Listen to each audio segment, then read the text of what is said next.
Hi, my name is Adrian Baker. I'm a psychedelic preparation and integration coach and the creator of Soma. In this video, I want to talk about the essence of the way I approach psychedelics, in particular plant medicines such as ayahuasca and an ayahuasca analog called Soma, and share my experience in terms of how I make meaning in terms of the point and the value of working with this medicine.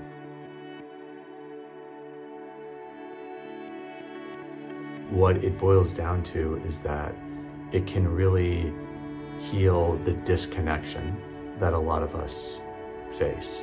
And I think this can take three different forms. We can be disconnected from others, we can be disconnected from ourselves, and we can be disconnected from nature.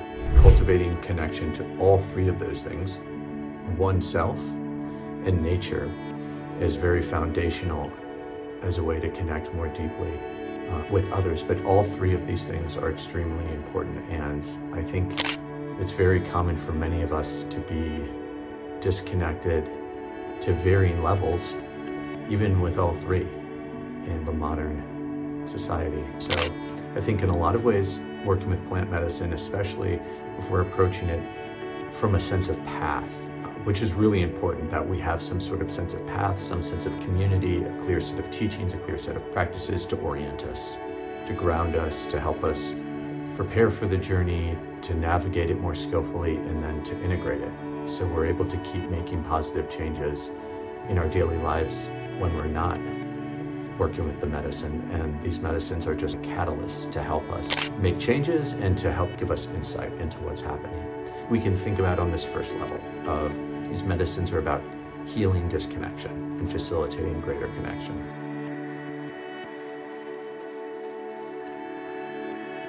I also think that's actually only part of the equation. Rather than learning how to solve a problem, it's really cultivating our capacity to be with the paradox of our desires. So as human beings, we have contradictory needs and desires. This is something that the psychotherapist Esther Perel talks about a lot, who I find to be extremely interesting, and I also find her teachings to be really aligned with what I learned from studying in classical tantric traditions, which informs my approach to working with these medicines. Esther Perel talks about we have a need for intimacy on the one hand, as well as eroticism. So we have a need for basically connection that requires security, trust, transparency. But on the other hand, we have a need for mystery and excitement, anticipation, and that sort of sense of aliveness that we feel. A lot of times those things are by nature, she argues, in intention, because everything that intimacy requires undermines eroticism, and then the reverse is also true. And when I heard her talk about that, it really resonated, because one of my teachers, Douglas Brookes, with whom I studied in the non-dual tantric traditions of South India, would talk about that the point of the spiritual path really boiled down to this paradox of desire, that we have the need for intimacy as well as autonomy. We have the desire for connection as well as freedom. And I think that really helps to have that frame when we realize that we're never going to solve all of our problems. If we feel too suffocated, then we get more autonomy, and so that's great, but then we have a different kind of problem, and we're feeling disconnected. And we can really toggle back and forth between these two.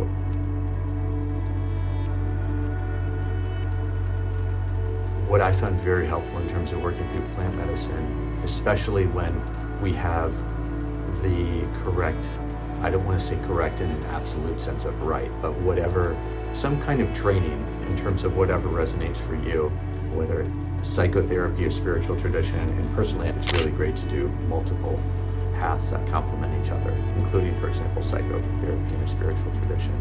The more of that work we do of ourselves, the more study we do, the more work on ourselves, then the more the plant medicine is able to meet us on a higher level.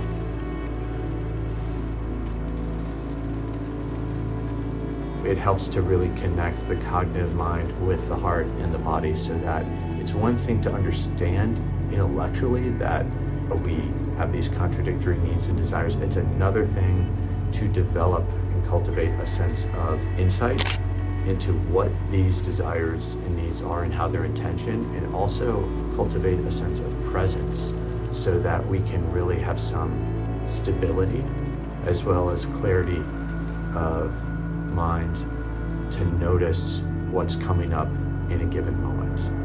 Using the language, for example, being cognizant of that. Like, instead of solving a problem, like learning to dance with desire, just noticing how the language of dance can invite a kind of fluidity into our experience.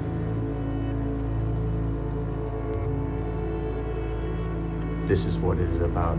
Opening to more and more is becoming more comfortable with the paradox, becoming more intimate with uncertainty, noticing the ways in which our experience is constantly dynamic and changing, and learning to appreciate that, to move with that, and to dance with that instead of just trying to pin things down and make things solid and feel threatened by that change and that dynamism. In a lot of ways, this is what it comes down to, is that plant medicine really is helping to develop our capacity to be present with the paradox of our desire.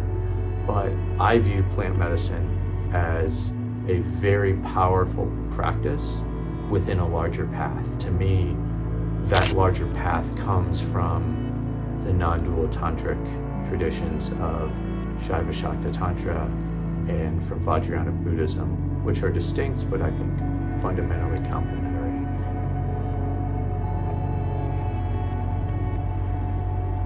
It's really important for people to make sense of a psychedelic experience in a way that resonates most with them in their background.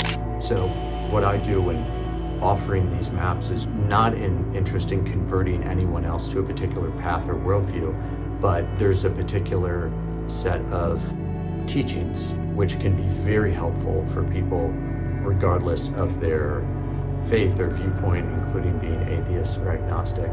The ones I just mapped out, as well as certain ones about the nature of the mind and meditation. This is just my approach, and I enjoy working with people who make meaning of their experience through different frameworks as well. Thank you for listening.